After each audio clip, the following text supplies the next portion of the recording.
एक दफ़ा ना हज़रत अबू बकर सिद्दीक और जनाबे उमर फारूक की ना किसी बात में शकरंजी हो गई, इख्तलाफ राय हो गया।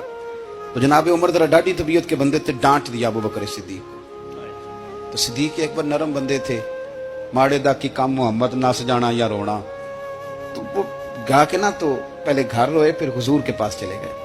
जनाबे उमर कहते मुझे भी ख्याल आया कि यार ये मुझे नहीं करना चाहिए था। थोड़ी देर के बाद अच्छे लोग जो होते हैं उनका गुस्सा जल्दी उतर जाता है। कहते मैंने जाके जनाबे सिद्दीक अकबर के दरवाजे पे दस्तक दी तो पता चला वो तो घर ही नहीं। मैं समझ गया, मैं डर गया, मेरी टांगे कांपने लगी। क्यों डर रहे हो उमर? फरमाने लगे इसलिए डर रहा हूं कि अबू बकर जब अपने घर नहीं होते तो दरवाजा रसूल पे हो। सारी बात तो सुना दी होगी। फरमाते मैं नबी पाक की बारगाह में पहुंचा, सामने अबू बकर बैठे हैं, पुश्त मुबारक मेरे करीम रसूल की काबे की जानब, चेहरा सिद्दीक अकबर की जानिब, दोनों की गर्दनें झुकी हुई। जनाबे उमर पाक फरमाते हैं कि मैं बैठा था और सोच रहा था, सलाम ली, जवाब मिला, पर गर्दनें नहीं उठाई दोनों ने, मुकद्दस गर्दनें झुकी रही। मैं सोच रहा था कि अब हुजूर मुझे डांटेंगे तो मैं सिद्दीक के पैर पकड़ूंगा, मैं अली को सिफारिशी बनाऊंगा, मैं मिन्नत करूंगा, लेकिन कोई बोले तो बात बने ना। कहते जब देर हो गई, ये सुकूत भी बड़ा मुश्किल होता है।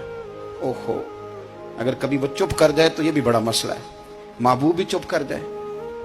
कहते मैं बड़ा परेशान हुआ, जब मेरा कलेजा मुंह को आया ना तो जनाबे उमर कहते मैं बोलने लगा तो आंसू मेरे पहले निकल गए। अल्लाहू अकबर। कहते मैंने रो के कहा सोनिया भूल गया था, मैं गया था अबू बकर के घर माफी मांगने, पर ये यहाँ आ गए।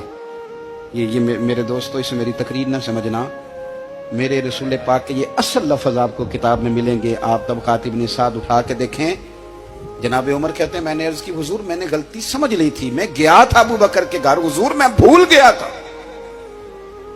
फरमाते हैं नबी पाक ने जब गर्दन मुबारक उठाई तो हुजूर की दाढ़ी आंसुओं से भरी हुई। सच के या रसूल अल्लाह। और लफ्ज क्या थे? फरमाया उमर तुम मेरी खातिर मेरे अबू बकर को माफ नहीं कर सकते थे। अब बात को समझे, ये नहीं फरमाया अबू बकर ने गलती नहीं की, फरमाया छोड़ नहीं सकते थे, तुम मेरी वजह से मेरे साहब को छोड़ नहीं सकते थे।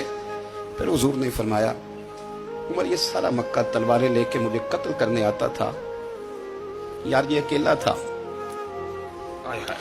इसने खोल के बाजू कहा था कि जो हुजूर तक जाएगा मेरी लाश से गुजर के जाएगा। पर मैं दुनिया भूल जाती है, मुझे याद है अबू बकर सिद्दीक ने माल भी दिया, औलाद भी दी, मेरी खातिर छोड़ नहीं सकते थे। जनाबे उमर कहते हैं मैं उसके बाद समझ गया कि मेरे मुस्तफा की रजा इसी में है कि अबू बकर को राजी रखा जाए। सुभान अल्लाह।